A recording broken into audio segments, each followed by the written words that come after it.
In the name of Allah, who is the most beneficent and most merciful, मैं आपका teacher Ali Hassan. Today we have to discuss about aromatic compounds.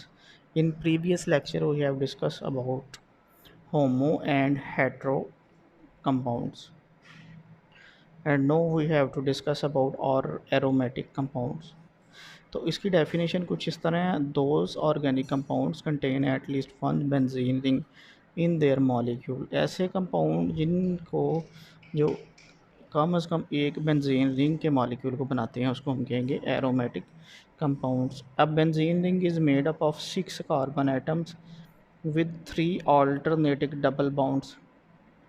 Benzene ring वो होती है जो 6 carbon atom हो और alternative double bonds हों।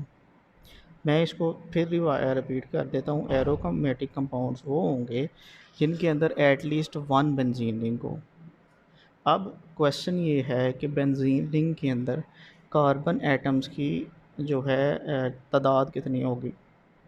तो उसमें 6 कार्बन एटम्स होंगे और 3 अल्टरनेटिव डबल बॉन्ड्स होंगे, और उसमें 3 जो हैं वो डबल बॉन्ड होंगे। They are called aromatic because of aroma और smell they have. For example, अब इसकी दो जो है ना एग्जांपल्स भी उन्होंने नीचे मेंशन की हुई हैं। आपने इसकी डेफिनेशन तैयार करनी है, और ये बेंजीन और नेफ्थलीन दोनों में से, यानी ये इसी तरह ही है जैसे फुटबॉल अगर आपने देखा हो छोटी पीसीज वाला, तो उसमें इस तरह का ही जो है ना पीस बना होता है। अब ये जो है इस तरह के ये दो पीसीस को उन्होंने मिलाया हुआ है, तो इनको हम कह सकते हैं बेंजोनाइट कंपाउंड्स। इनको बेंजोनाइट कंपाउंड्स भी हम लोग कहते हैं। तो मैं इसको एक दफ़ा दोबारा रिपीट कर देता हूँ कि एरोमेटिक कंपाउंड्स ऐसे होंगे जिनके अंदर कम से कम एक बेंजीन रिंग हो। अब क्वेश्चन सेकंड ये होगा कि बेंजीन रिंग तो इसमें शामिल होगी, अब उसमें कार्बन एटम्स कितने होंगे।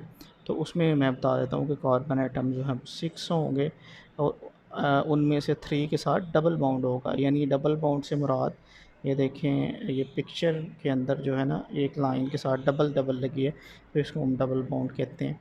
उसके बाद जो है alicyclic or non benzenoid compounds. ये बेंजीन की तरह नहीं होंगे। यानी देखें ये 1 2 3 एंड 4, इधर अगर देखें हम तो 1 2 3 4 ये स्केयर के टाइप में है। अब 1 2 3 4 5 6, तो ये डिफरेंट शेप के अंदर है। तो हम इसकी जो डेफिनेशन होगी तो carboxylic compounds which do not have benzene in their molecules, यानी इससे ऑपोजिट होगा कि इसमें बेंजीन रिंग नहीं होगी। इसको हम एलिसाइक्लिक और नॉन बेंजोनिक कंपाउंड्स कहेंगे। इसकी एग्जांपल्स जो है वो गिवन है। तो आपने इसको अच्छे तरीके से जो है प्रिपेयर करना है। आज के हमने टॉपिक के अंदर डिस्कस किया है एरोमेटिक कंपाउंड्स, उसके बाद एलिसाइक्लिक कंपाउंड्स, ये दोनों आपने तैयार करने हैं। उसके बाद इसका होमवर्क की भी करना है। होमवर्क करने के बाद नेक्स्ट डे आपने चेक करवाना है। फिर जब इसका टेस्ट होगा तो उसमें आपने अच्छे तरीके से परफॉर्म करना है। अगर किसी चीज़ की नहीं समझ लगी तो आप दोबारा पूछ सकते हैं। Thank you for watching. अल्लाह हाफिज़।